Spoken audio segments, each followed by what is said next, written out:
the greatest two-man duos in all of basketball, right? Anthony Davis and LeBron are going to be damn high on that list, as they should. Those are two top 12 to 13 players in basketball, however you want to rank them. But for some reason, them boys cannot touch Nikola Jokic and Jamal Murray.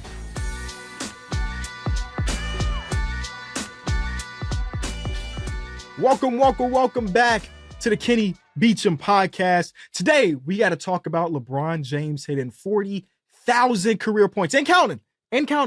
We got to talk about why the Denver Nuggets have the LA Lakers number, and I guess the number of pretty much every team across the association. I'm going to talk about some games today because this Sunday has been a great day of hoops and many, many more. Be sure to leave a like, subscribe. Let's get into the episode.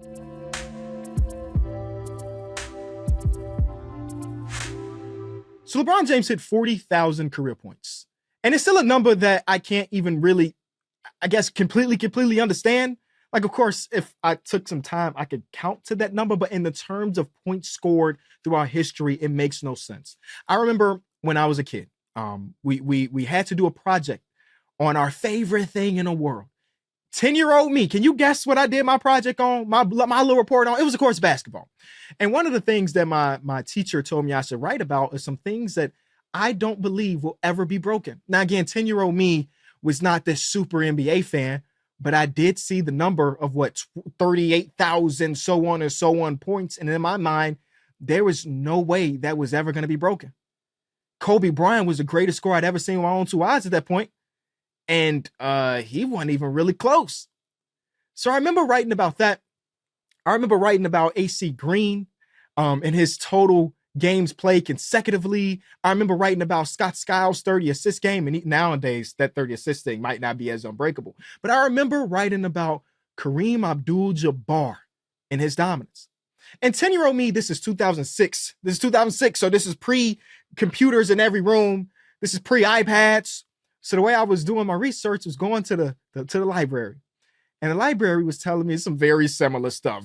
These are the rules. The Guinness Book of World Records, total points, Kareem Abdul-Jabbar in 2006. It was widely known to be a record that will not be broken. And here we are in 2024. About 34 years since Kareem played his very last NBA game, LeBron did it. And I don't know. I think most of NBA fans were watching that game because we wanted to see a history. But for me, it hit a little bit differently. I had a moment watching that game, and I've already said this before, that since I've become a father, brother, I have been as emotional as any time in my life. How the hell did I get emotional watching LeBron James score 40,000? There's been a journey in my life as an NBA fan. I've said this before. My very first game that I remember watching as a kid was Allen Iverson versus Jamal Crawford in the 2002-2003 NBA season. Allen Iverson had like 40, and that's why he became my favorite player in the league at that point. And Jamal Crawford, I don't know if I said Murray, Jamal Crawford at that point had like 28, 30 or something. So he had become one of my favorite players in the league. And that was the moment where I fell in love with the NBA. That's it.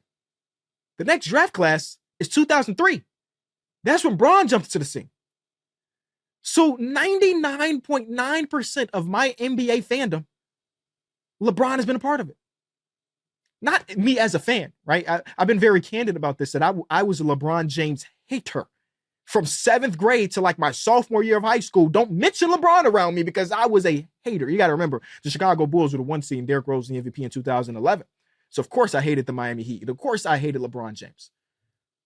But my entire life as an NBA fan, LeBron James has been a part of it, for better or for worse. Watching him dominate the Eastern Conference. What is it, 8 to 9 Eastern Conference finals appear, or Eastern Conference wins. To see him win one for Cleveland eventually. I've seen it all. So when I watched this man get 40,000 points, to know that in my mind, LeBron James went from a guy that I was neutral on for the first part of his career to hated his guts to eventually becoming a fan, especially when we got around 2016. And now to see him hit 40,000 is insane. So I want to tip my cap to LeBron because I don't think most people, or maybe most people, but some of y'all may not realize how ridiculous of a number this really is and what it really takes to get to a number like this. And again, and counting. By the time he stops lacing them up, he might be at I don't know if it's next year, it might be 42,000. If it's a couple years down the line, it might be 44 to 45,000 total points in his NBA career. He has been the pillar of excellence, of consistency, and of health. So when LeBron James hit 40,000 points, obviously, I had to get a joke off because if you watched the game, you saw how big the Kung Fu Panda ad was on that court. LeBron James scored 40,000 points. And my mind was like, Kung Fu Panda 4 is coming out. Like that's anyway.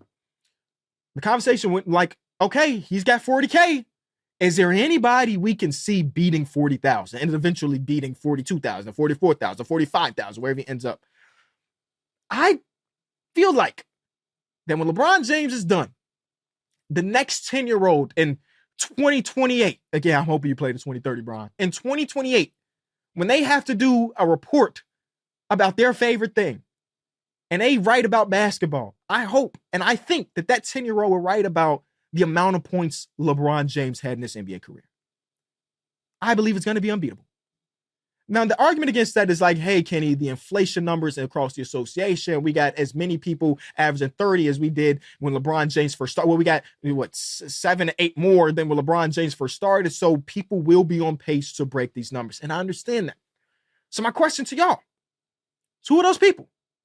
The first name that came to mind to a lot of people is Luka Doncic. And there's an article that Bleacher Report put out a little while ago. Not a little while ago, a couple hours before I hit record here. Kind of breaking out the path for the players that we know today to break this record. Now, can somebody come on in 4 years and be better than LeBron?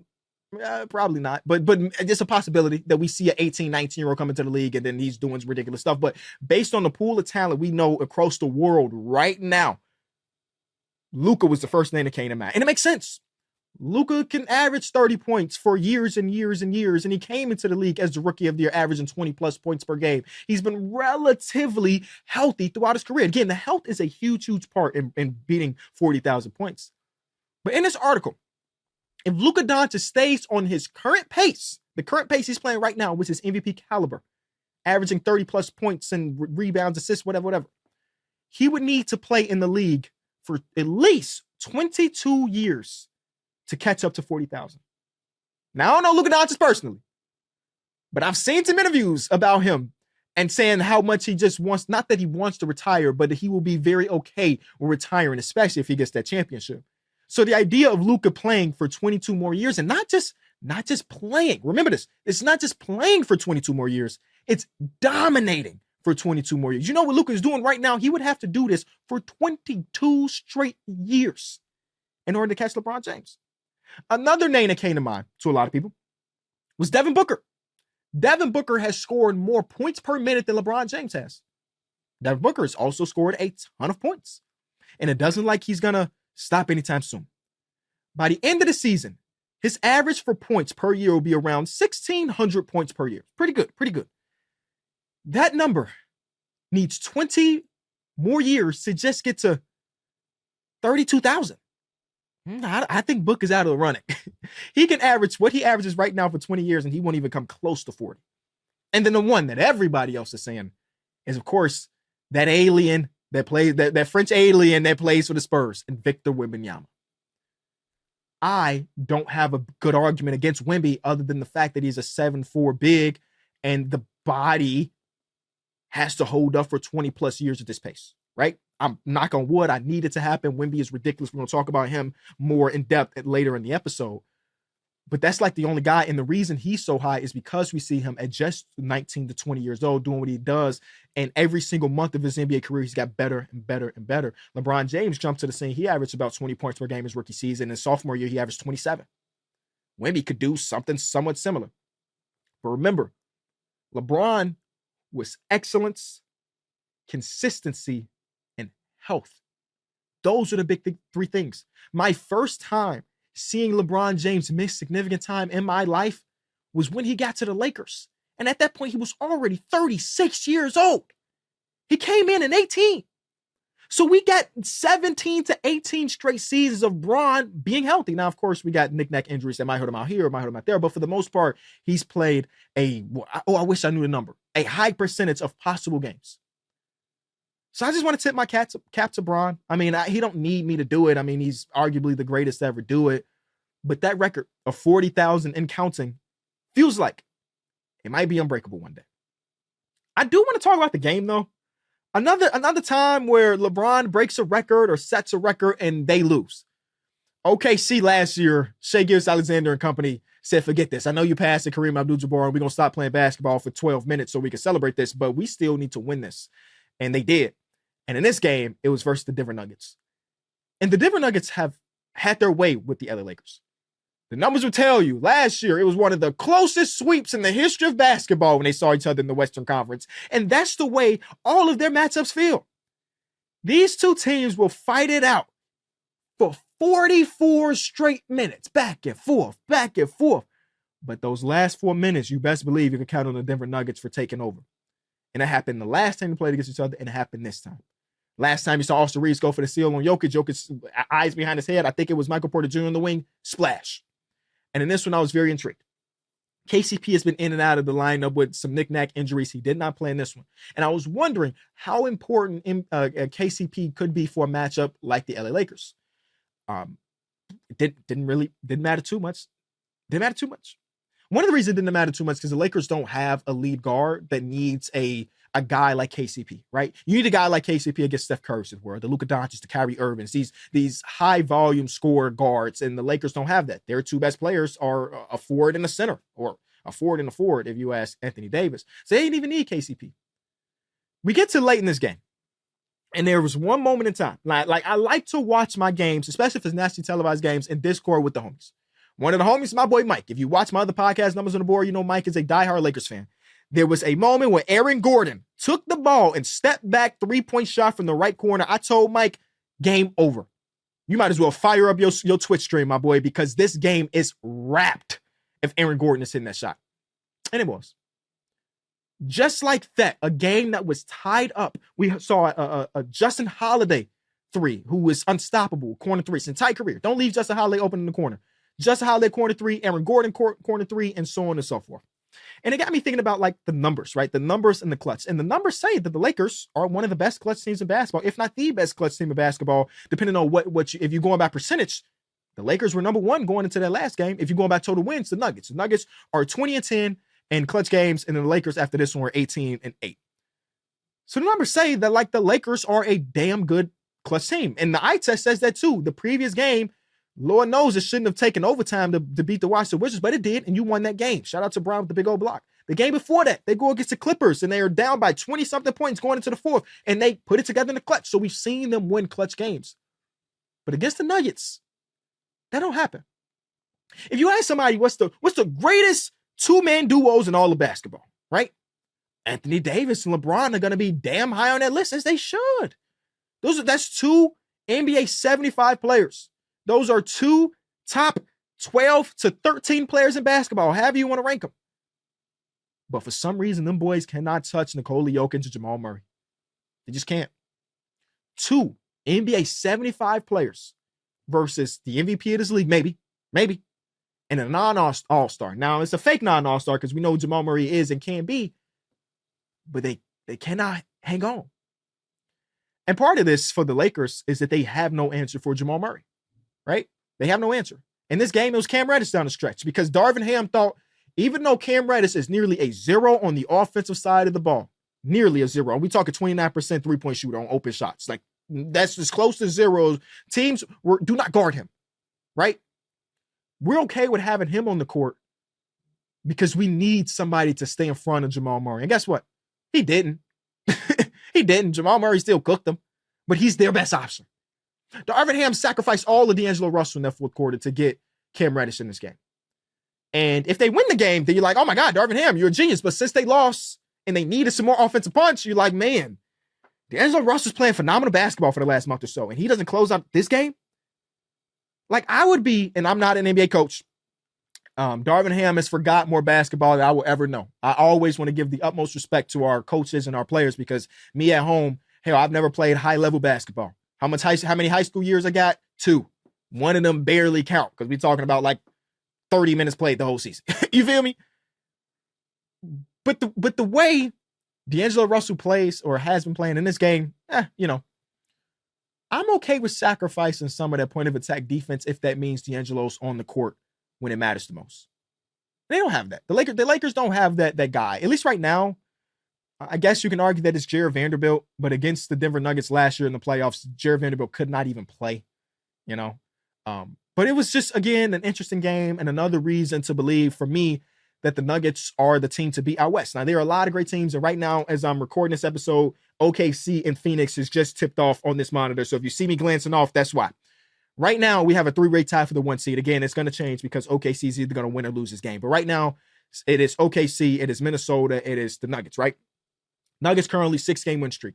And the reason this is significant is because after the All-Star break, KCP did an interview. And KCP told the world that during the All-Star break, Nikola Jokic hit the group chat, which I know he's a leader, right? And he's just not one of those vocal leaders that you normally see. But it is still weird to me to picture Nikola Jokic texting with emojis and stuff. Basically telling the team this is where it starts, right? Championship hangover over. And KCP said out of his own mouth, we're going for the 1 seed. Wow. Didn't expect it. You come off an NBA championship, you coast a little bit, right? We just won this championship, and 3 months later, we're back to work trying to win number 2. Even on this episode with Marco Porter Jr. a few months back, he mentioned that, right? So for me, it was pretty easy to kind of pencil them in to like the 2 seed or the 3 seed. Hell, even a 4 seed a couple weeks ago before the Clippers started their little skid. But Jokic said no. KCP said no. We want the 1 seed. And I think if the Nuggets win the 1 seed, I already have them as my favorite to come out the West. If they win the 1 seed, that favorite, that 60%, 70% confidence I have in them goes so much higher because they are the best home team in basketball, Western Conference basketball, because the Celtics are 29-3 right now. You saw that game for the Celtics? Okay. But if they have home court advantage, we saw it last year, unmessable at home. If they have that in every series going at least until the finals, I feel very good about their play. But again, the Minnesota Timberwolves, they lost tonight a game that was 89-88, a dogfight. I loved every single second of it. In a league where we have 120s to 121s, 89-88 game, I'm here for it. But they lost that game against the Clippers. And again, the Thunder are playing right now after a not so great loss a couple nights before. So it's possible that Denver still takes that 1 seed. And I'm just going to say this right now. My opinions about the MVP and all this type of stuff has always been fluctuating, right? I think that's healthy.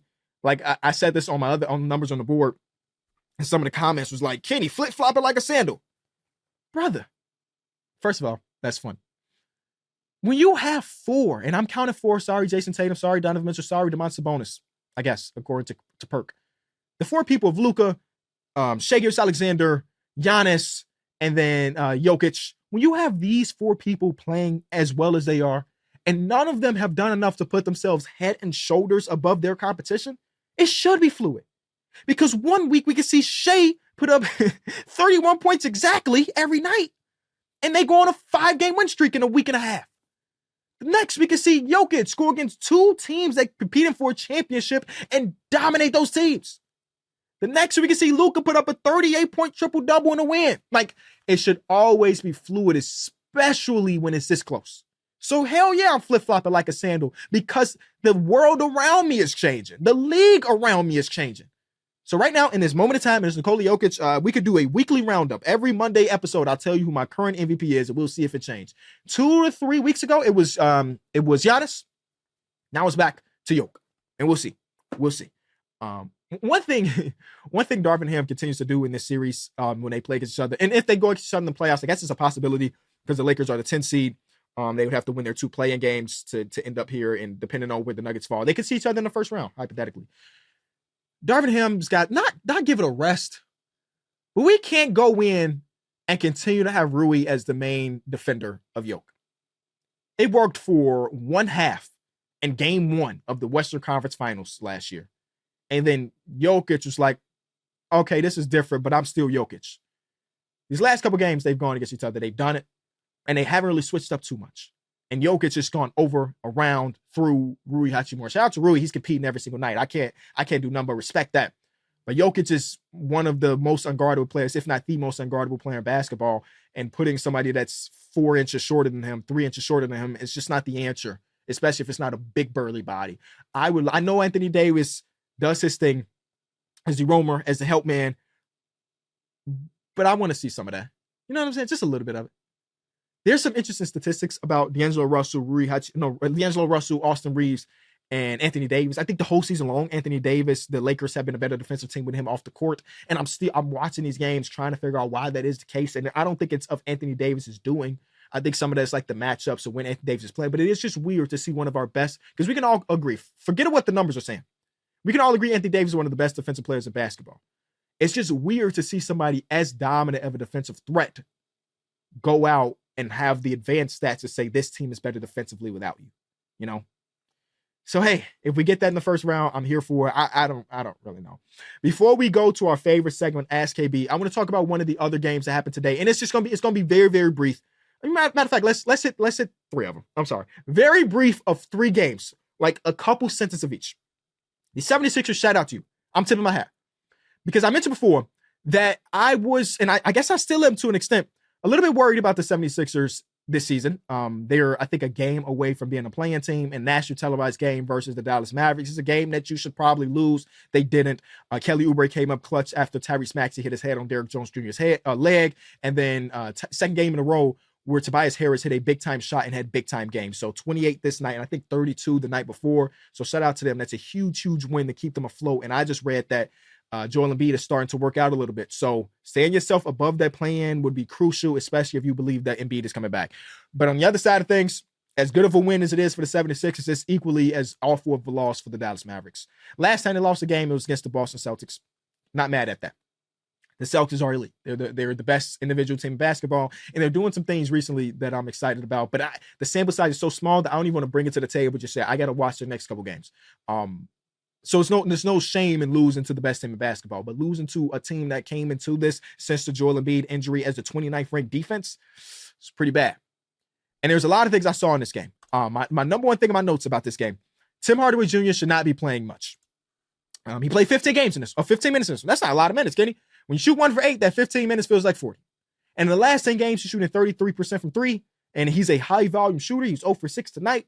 It's just a player that I feel like now understand the idea of Tim Hardaway Jr. And for the most part of the season, he had been living up to that to an extent. Like he's having career lows on percentages, but he's a microwave type of guy. When he's on, you got to keep him on the court, and you usually let shooters of this caliber play through it. Sometimes we got to pass the torch a little bit. In a game like this, when he comes out and he starts off 0 for 4, I'm like, you know what? Let me try to figure some things out. Dante Exum's fresh off his injury. I know. But 8 minutes for Dante Exum is not enough. Daniel Gafford is kind of going through the thing that a lot of Dallas Mavericks centers end up going through. Now, in this game, I think he had 3 fouls in like 13 minutes. So it's not like he was amazing. Hell, he might not have been good, or he was bad tonight. But Dallas Mavericks, they always end up keeping a few centers on the roster, and there's always one that's relegated to like, hey, you may be better than we think, but you're still not going to be playing a bunch of minutes. And it's the second game in a row where Daniel Gafford has been relegated to 15 minutes or so. Remember what you gave up for him. I'm pretty sure it was a first-round pick. You gave a first-round pick for a backup that's not even playing real backup minutes because you feel more comfortable with Maxi Kleber at this point. It's not the greatest thing. This team came out with no energy. They had like 6 turnovers in the first quarter, and the 76ers have averaged the most steals per game. Like the 76ers are a very active defensive team, but you still shouldn't be turning the ball over that many times. Nobody in this game impressed me other than Derrick Jones Jr. Derrick Jones Jr. was everywhere. He was phenomenal offensively, defensively. Everybody else, I hated. In this game specifically. You know, shout out to the guys. Shout out to the guys. But in this game, it was just ugly. It's ugly. And then they did this thing, and you look at the score, Kenny, 120 to 116, man, that fake comeback. The Dallas Mavericks are notorious for being down big and then making a little run to make it look interesting. And it ended up being interesting, but this wasn't a game for them. And this is eerily similar, and I don't think it's going to go to this extreme because I still believe in this group of guys. When Kyrie Irving got traded to the Dallas Mavericks, there were a few games of a honeymoon phase where you're like, oh, shit. Luka Doncic, Kyrie Irving look phenomenal together. And then things didn't look as great. And then eventually, because of some injuries, they opted to relax. Let's just say that, wink, wink, and ended up falling into the lottery and got Derek Lively. This year, remember that first game? Remember that first game against OKC with PJ Washington and Daniel Gafford? Luka was just throwing the ball at the rim and just saying, go get it. And they was going to get it. And we like, oh my God. They're like also like a 3-game honeymoon phase. And since then, it has not looked good on either side of the ball. So it's just something I'm monitoring, man. Just something I'm monitoring. I was so optimistic about them. I think even on one of the episodes, I was saying one of the 3 teams that's going to take a big jump. It was the Warriors, who have not taken a big jump. They've been playing okay if you get rid of tonight. Who else? I had the Warriors, at the Mavs, and I had the Heat. And the Heat are doing their thing. Right now, they're back to the 7th seed, but they're doing their thing. 8-2 in their last 10. They're playing great. But some of the picks, not so good. Next game, quickly. Like I said a couple sentences. They end up being a lot more than a couple of sentences. The Warriors lost by a gazillion points. I'm going to leave it at that.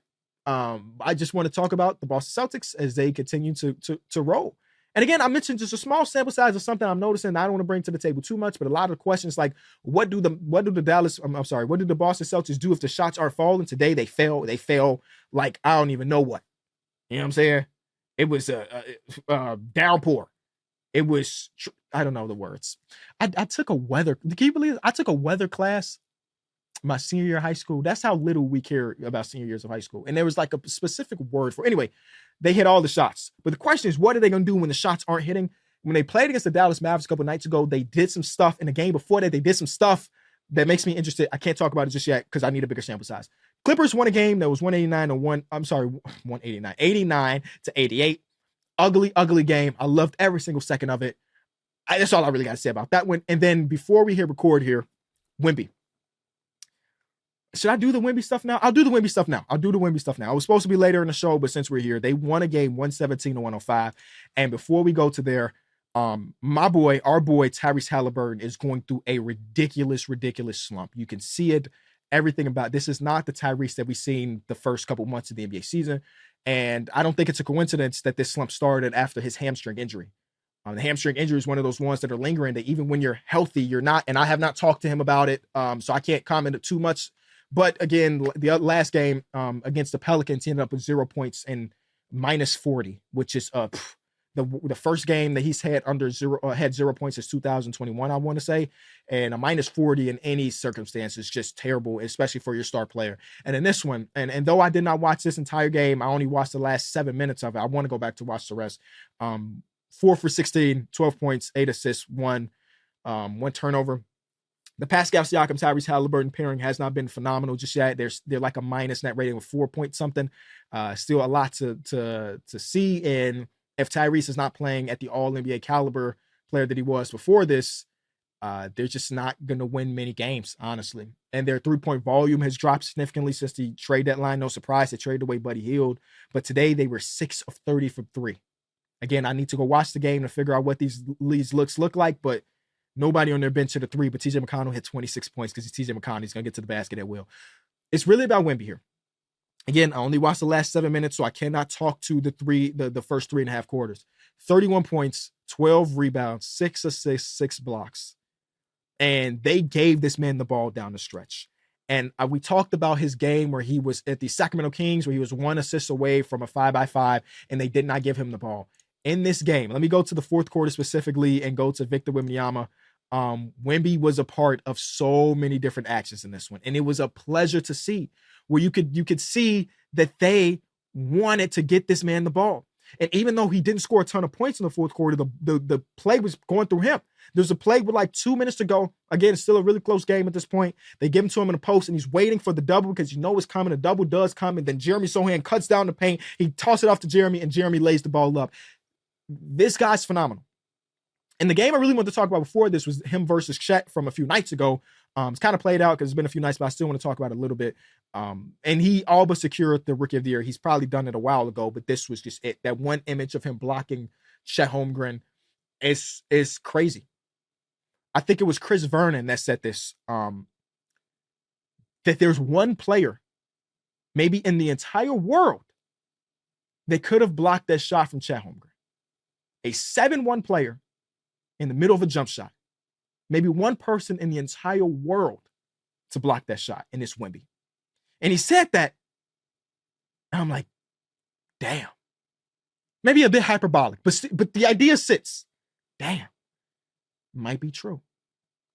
And I watched these two guys play against each other because though Wemby has been phenomenal, and I got no doubt in my mind, we were talking about next season, he's going to be a top 15 player in the league. I'm being honest with you, maybe even top 10.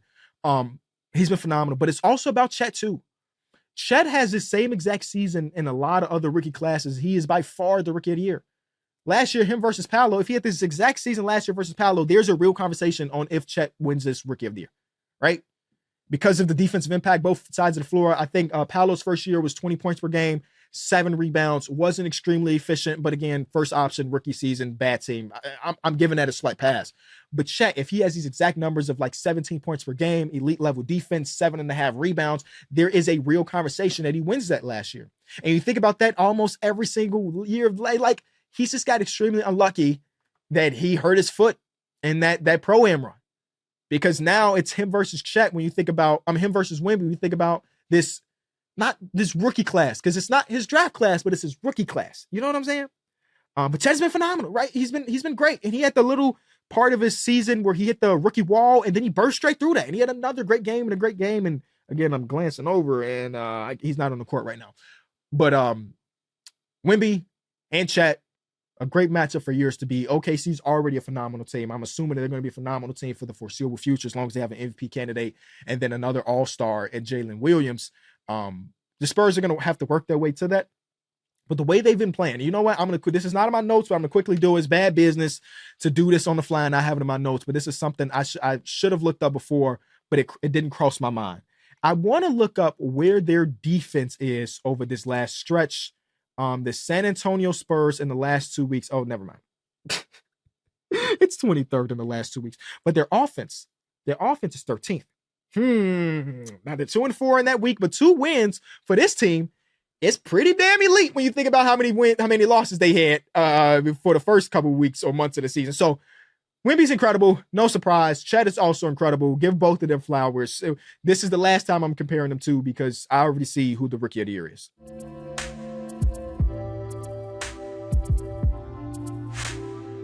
Now it's time for my favorite segment, AskKB. All you got to do is go onto Twitter, use the hashtag AskKB, go into the comment section of these episodes, AskKB, and ask a question. The first one comes from JR Blanks, I've answered this question like 2 to 3 times, so he continues to get us at least something to talk about. You know what I'm saying? Shout out to JR. What is the next untouchable record to be touched? I don't like the way you worded that. There are a few. The first one that came to mind. And I actually don't think this is actually going to get be broken because Hakeem Olajuwon has 3,830 blocks in his NBA career. 3,830 blocks. That is 300 more blocks than number 2, who's Dikembe Mutombo, who's notorious for blocking shots. He was still 300 away from what Hakeem Olajuwon did. Is there a guy in the league right now you think he could touch that record? We just talked about the last segment. Wemby is averaging 3.3 blocks per game his rookie season. If he just stayed here, he didn't get better at blocking shots. He didn't get an increase in total, per year. At 3.3, he'd have to do it for 15 years. Oh my God. Now I'm saying it aloud. That seems kind of crazy, right? All right, get to the next one. I honestly do believe the assists in a single game record can be broken. We've seen some 20s. We've seen some high 20s, right? I think Rajon Rondo hit a 27. I think Kevin Johnson had a 27. Like we've had a few people hit 27 and just stop there. But with the high pace of play and some people like Luka Doncic or Tyrese Halliburton, or I guess that's it. Those would probably be the 2 candidates that I have. 30 assists is not that crazy. Now, the problem is Luka Doncic definitely want to get his 30. And Tyrese has had games with a lot less on like I'm a score thing, but I think you need to be able to score to open up the game to get 30. You also need your players to just hit a bunch of shots. I do think 30 is not out of the realm of possibility, though. I think that if prime Rajon Rondo was playing right now, that would be over 30. Because Rondo was the player that went out there and he made sure he got assists. He made sure he got assists. He will end the game with 2 points at the foul line and look and be like, damn, 19 assists? Like, he loved passing the ball. He loved stats, but he loved passing the ball to get those stats. But he also played in an era where things weren't as fast and as high scoring as now. So, is there a guard that could come into the league over the next couple of years and have that? No, because every single guard comes in as not a traditional point guard. Where I think the idea of a traditional point guard has evolved now. The traditional point guard is what we're seeing right now, and not so much the people that are averaging 15 assists per or whatever. Scott Skiles is also just a random guy to have that record. That's my last point about it. Not John Stockton, not Christopher Emmanuel Paul. It's Scott Skiles. 0 All-Star appearances, I'm pretty sure, for Scott Skiles. 0. Next one comes from Evan. If you can change one thing that you did when you first started YouTube as a career, what would it be? Ooh. Now, there's not a ton of things that I regret, right? I think every single video that I've put out in my life got me to the point where I feel more comfortable putting out the next one. But the one thing, and this is before it became a career though, so I'm changing your question just a little bit. The one thing I wished I did was be more consistent earlier. For the creators out there that are trying to find their voice and trying to figure out, is this for me or is it not for me? The best advice I can have is to do it. And not just do it consistently. For the first year or so of me creating content on YouTube, there was really no consistency. I would upload a video on a Monday, let's say the first day of the month was a Monday. The next time I upload was the 23rd. It's not because I didn't want to, and not because I was lazy. It was because I was afraid. At this point, I'm 13 years old. Voice is all squeaky. Don't know who I am as a person just yet. Is the internet going to judge? This is before we even had face cams back in the YouTube game. So and my name wasn't my name. But still in my mind, I was afraid to put the content out in the world because I didn't know what other people would think about it. And now looking back on it, that's the dumbest thing. And I'm encouraging you to not have that same fear. Oh, will they like it? Is it good enough? Who cares? Who cares? I have made probably hundreds of bad videos. Still made them. Because eventually I found out that it doesn't really matter. This thing of creating content brings me joy. So I'm going to do it. So don't care about if it's good enough. I know people in my personal life that have been creating content for a little bit, but they're perfectionists. They need the edit to look exactly like this. And I think that's good, but can be unhealthy. If it's preventing you from pressing publish, then you're going too far. Making sure that the font of your captions are what you want is important. Making sure you feel good about the content and the time is important. But don't let those things prevent you from putting the content out completely. When I was younger, I was afraid. Oh man, I'm a lot younger than iPod King Carter. I'm a lot younger than Chris Smooth. I don't know how to edit like QJB. These are names that are still around to this day, but when I was 13 years old, 14 years, damn. 14 years ago. Oh my God. Those are the big dogs. The K-Spade, the prospects, if you know, you know. They had a way about their content that I wasn't fulfilling, and I was afraid to put my content out there because of that. Don't be afraid. Don't compare yourself to the next content creator. Don't do it. It's not worth it. Don't compare yourself to nobody on the internet, first of all. Nobody's living as good as you think they are. I'm being honest with you. You see a certain player driving these crazy cars, and it ain't what you think. I'm on the other side of this. I've seen behind the curtain of some of the greatest, biggest creators in the world. It ain't like that. Well, no, sometimes it is. Sometimes it is. But it ain't, and most of the time it's not like that. The last question comes from Foamva. I don't know how to pronounce it, but my apologies. What are your top 3 favorite MVP campaigns of the last 20 years? Yes, let's get into it. The obvious answer is 2011 Derrick Rose. I'm not going to count it. As a kid or high schooler or whatever I was. Oh yeah, I was going to my freshman year of high school at that point. Nothing was more exciting to watch Derrick Rose, but that's easy. You knew that was going to be my answer. So I picked 3 other ones. The first one is the 2016 Stephen Curry season. The most dominant season I've ever seen from somebody not named LeBron James. And I mean that. And we're talking about with 6'3" Steph Curry, 6'2" Steph Curry, dominant. 50, 40, 90 on his volume is ridiculous. And night in, night out, I'm tuned in like, oh, this could not get no better. This cannot get no better. And it continued to get better and better and better until we got to the finals. I had to throw that in there. The next one, in real time, I always like to admit, my dad always said, a man is someone that can admit when he was wrong. In 2017, my MVP ballot had James Harden as the winner. 2017, that's the year I said, right? 2017, James Harden was my MVP. The winner of that award was actually Russell Westbrook. And I look back on that take and I cringe. What the hell was I thinking about? Because that is one of the most cool and fun seasons ever. Forget the fact that they are this seed and whatever, where they got bounced in the playoffs. That shit is irrelevant. Fun seasons? The first triple-double year is the peak fun. Game winner, clutch shot, everything you could imagine. And for some reason, younger me was like, oh, James Harden. James Harden got his eventually. So shout out to James. But that was not his season. It was Russ's season. And I was a jackass for having James Harden there. And my last one is 2013 Bron. In 2020, LeBron James realized that he was stronger than everybody in the world. And he played like that for an entire season. There was no possession where he did not exert all the energy necessary. You know how Giannis plays right now as far as getting to the basket at will? LeBron did that all of 2013. He felt embarrassed about some of the stuff that happened the previous year. He said, oh, y'all gonna respect me again. And he did it. He was stronger than everybody. He was faster than everybody. And he let you know it. There was zero spacing. Zero spacing on that team. Didn't matter. Bron got to the basket at will. So those are my three favorite of the last 20 years. Let me know what you think. I think that's a really good question. I thought about Giannis's second MVP season. That was a good one. And then first Jokic year was up there too. But I went with the ones that aren't as recent.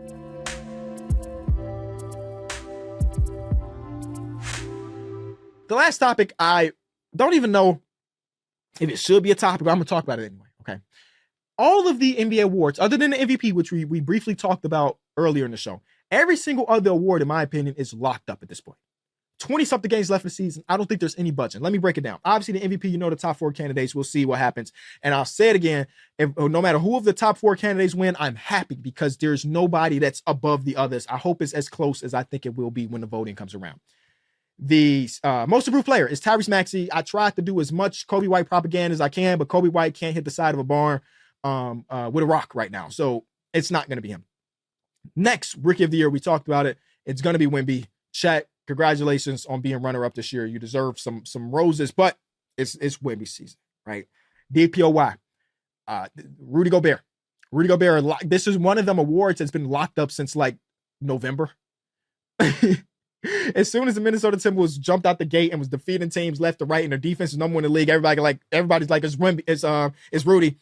And there is no number two. Like, it might be Jared Allen, it might be Wemby, but how are you going to be the second in DPOY when your team is 24th? I know how good you are, how good they are when you're on the court, but still. The clutch player of the year is Steph Curry. It's Steph Curry. Oh, Kenny, he turned the ball over that one time. It's Steph Curry. Stop it. Cut it out. It's Steph Curry, clutch player of the year. Sixth man of the year. Now, this is what I'm going with this. Oh, coach of the year is Mark Dayton. No, let's lock. Sixth man of the year. Did I get all the other ones? Rookie of the year, most improved. I believe I did. It's Malik Monk. What are we doing? It's Malik Monk. I watched Malik Monk take that award away from, well, he was already the front runner, but he put himself so far ahead a couple nights ago. They were playing against the Minnesota Timberwolves, Sacramento Kings, Minnesota Timberwolves. In this game, Anthony Edwards leaves at halftime for the birth of his kid. So congratulations to Anthony Edwards and everything. He was having a terrible game anyway. And also no De'Aaron Fox in this one. De'Aaron Fox is still out with an injury. So they start Davion Mitchell and some stuff. And in the first half of this game, Malik Monk had like 5 points. He ended with 39. I watched him come off the bench in that second half and get a win against the Minnesota Timberwolves. Again, without Anthony Edwards, but still the Minnesota Timberwolves. And that was a game that the Timberwolves went with the triple big lineup, and I love when they do that. They don't do it often. And I watched Malik Monk hit dagger after dagger, big shot after big shot. And again, the criteria for sixth man of the year over the last 20, 30 years is you have to be, again, a sixth man on a good team, a playoff team at the bare minimum. And I'm looking at all the other teams out there that could be in the running. This guy, no. It's Malik Monk.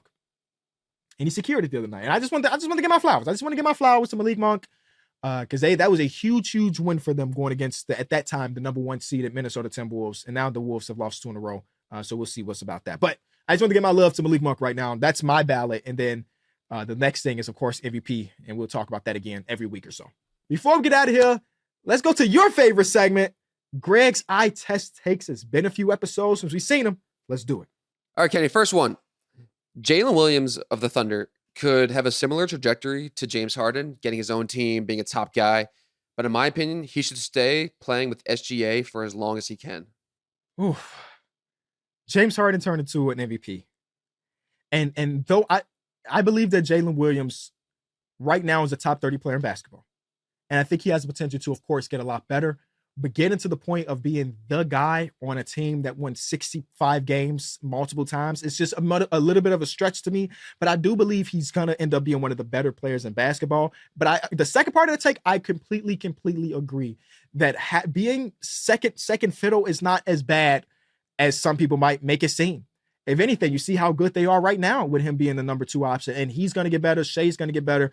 They could collectively, I'll add Chet in there too, be one of the better big threes in recent history. So I agree with the second half more than the first half, because James Harden is just like a crazy anomaly. So if Harden isn't the accurate ceiling for Jalen Williams, who would be a better comp? That's a good question. That is a very good question.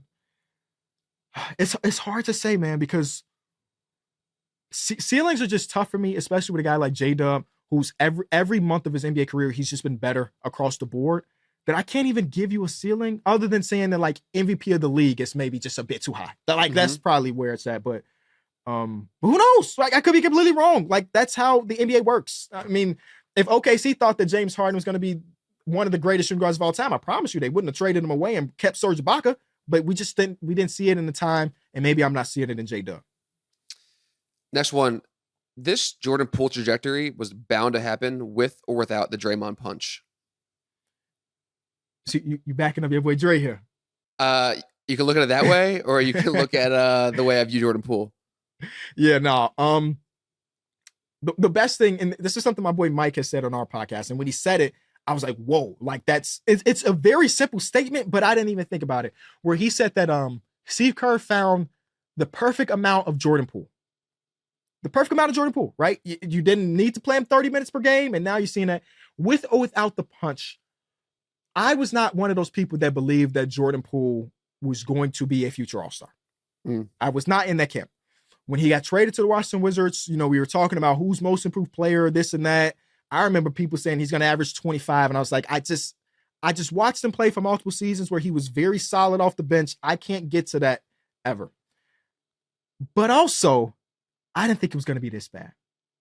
And I don't want to put it solely on the punch, right? I think it obviously plays a part. I think you can't get past the punch and say that it doesn't play any part, but it being the main part, I think is maybe a stretch. But damn, he's bad. Like really bad. And the best thing he could do is find Bob Myers and give him a huge ass hug, because that contract that Bob gave him before Bob left, it's going to feed his family for decades. And he has not played to that caliber ever. I remember when he got the contract, and I honestly think I defended it in real time. Not a good take, but whatever. All right, next one. You mentioned the Warriors briefly earlier. They got bombed by the Celtics today. And they had a game plan that Draymond said was implemented 15 minutes before the game, which was to basically let Jaylen Brown shoot wide open threes. Jaylen Brown made them pay. He hit 5 threes in the first quarter. I only watched the first few minutes of this game, and he actually, I think, missed his first 2 or 3 threes. And in my mind, at that moment, I thought, not only just because he missed, I thought the game plan was not inherently stupid. And I think playing head games with Jaylen Brown wasn't a terrible idea. I'll leave it at that. How do you react to that? I'm not mad at the idea. I think that the part that struck me is like, we found out 15 minutes before. I think that's the problem, right? It's not like you just got off the plane on the second night of a back-to-back and now we're trying to implement some stuff. I looked it up beforehand. Jaylen Brown hadn't been having a amazing shooting stretch before this game. I think in the first quarter he had 5 eventually after missing the first couple. I think that when you go against a team like the Boston Celtics, especially in a game like this, like these two teams are not going to see each other in the playoffs. I'm sorry. They're not making it to the finals. You have to try to pick and choose. I think it is interesting though, because this was no Porzingis game, right? So usually it's like, we'll live on a Porzingis 3. That's what a lot of the other teams across basketball, and Porzingis has made everything pay. I think his points per possession, even on the post up, is like all-time high. Like he's having a phenomenal season. He's made everybody pay. But in the game without Porzingis, and instead it's Al Horford, it is kind of weird to see that Jaylen Brown is the guy. But again, we've seen, peaks and valleys and Jaylen Brown shooting throughout his career. So I don't hate it too much, but I also don't think that was the sole reason they lost this game. letting Jaylen Brown shoot does not put you down 50. I just say there was a lot of small things that turned into big things that get you to the point. And I'm just like you. I watched the first quarter and a half of this game. And when I saw at the end of the first quarter, there's a 22-point lead, if I'm not mistaken, for the Boston Celtics, I said that this game is probably over. And that's when I transitioned to watch Clippers versus Wolves, because I thought that held more weight in the grander scheme of the NBA. So I don't hate the idea, but obviously it didn't work. Yeah, I think when you have just won a few road games in a row, you're in the last game of a road trip and you're expected to lose. I think trying something out of the box can be, commendable, but at the same time, it pays, and they paid. Yeah, I was excited to watch Moses Moody tonight, because obviously Wiggs is out for some time again, and Moody, at least in the last game, looked phenomenal. When inserted into that lineup today, I got no opinion about Moses Moody because I don't even remember seeing him. Like, I remember watching the first quarter and a half, but I don't remember anything Moses Moody related.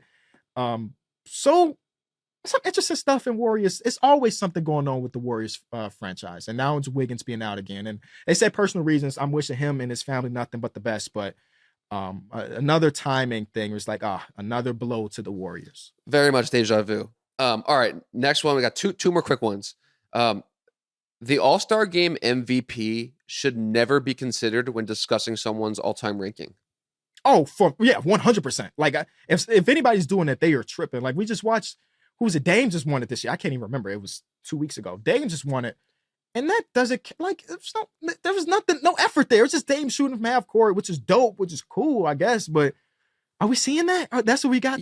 You don't see those on graphics where it's like it lists all the accolades, and a lot of times it's, 2-3 All-Star Game MVPs like Kobe. I guess it mattered more when Mike was playing and even when Kobe was playing. I think that the game had a little more weight. But to do it now, it's just silly. No, okay, I can see that because I remember Kobe saying that he enjoyed the All-Star Game because he wanted the best players in the world to play like the best players in the world. And then right at the end of his career, he mentioned how pickup games at UCLA have more competition than the All-Star Game right now. So it's a lot different now. And then same thing with Jordan. Jordan wanted to bust everybody's ass in the All-Star Game. So I can see it then. But yeah, if we talk about Dame when his career's over and they say, All-Star MVP, we've gone too far. All right, Kenny, last one. Regardless of need of a team's need, I want you to redraft the top 8 of the 2021 draft. It's a tough one. It's like there's so many names that are in the same tier of player. Right. So it's like pulling teeth to try to do this, but I'm going to do it anyway. I think the first overall pick is going to be Scotty Barnes for me. Wow. I think Scotty's two-way ability is putting him number one. Yes. And it's not because he was an all-star replacement. Like, I genuinely do believe that we've seen his playmaking get a lot better throughout the course of his season. The jump shot is a lot better than what it was last year. And I think that the defense is what it is. So I'm pretty cool about that. Like, it might be controversial, but you're not going to make me rethink Scotty at 1. Number 2, I am going Evan Mobley. I've also seen his offensive game progress, especially since he's come back from the injury. Like, he's attempting more 3-pointers in the time being. I think he was shooting 40% on a good volume for him is like 1.5 per, and I'll take that. And though I do believe at this point in time, Jared Allen is the more impactful defender of the two, Evan Mobley's still damn good there. Then that's where we see Cade Cunningham come in at number 3. He's one of those players because he plays with some of the worst supporting casts in the NBA. I'm still trying to figure out, do I believe in Cade as a full 1 option? My 4th overall pick going to be Alperen Sengun. Sengun has slowed down a little bit since the All-Star break. I still believe in him being one of the better offensive hubs in basketball eventually. My 5 is Franz Wagner. Love Franz's game. 6'11", can do a little bit of everything. I would love to see him. And I think that the one part of his game that he's been pretty elite on, at least early in his career, is finishing at the rim. I think getting to the rim is a part of his game that I need to see him develop a little bit more. And the 3-point shot needs to come back because he's shooting it worse than he was last year. This guy has a very small, a much more smaller sample size than some of the other guys. I'm putting Jonathan Kuminga at number 6. I don't know what else to say. I think we talked about it again with Jonathan Kuminga like 2 episodes ago. We were talking about his ceiling.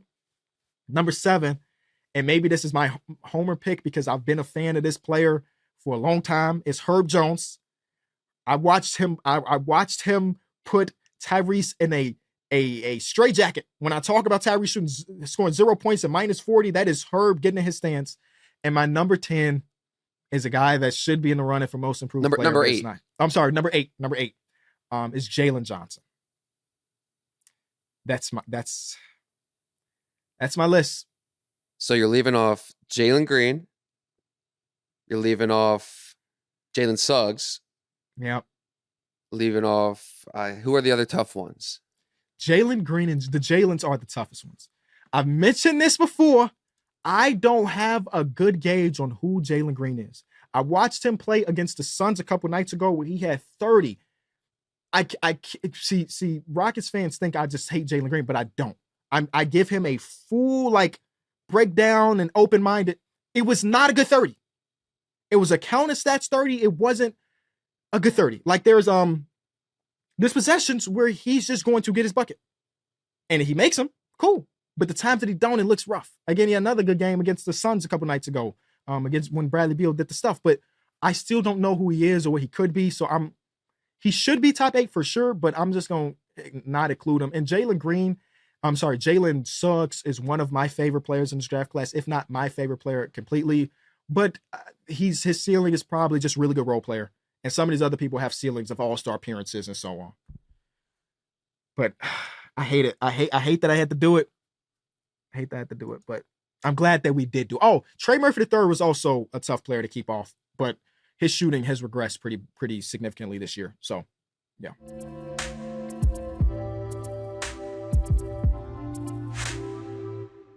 I know that's going to ruffle some feathers, but let me know in the comment section what you agree or disagree with. If you enjoyed the episode, leave a like, subscribe, Spotify, Apple, all of the places you can find your podcast. Go over there and give us 5 stars now. Still give me 5 stars if you disagree. I hope you would do that. Comments is always open. I'll see y'all in a couple days.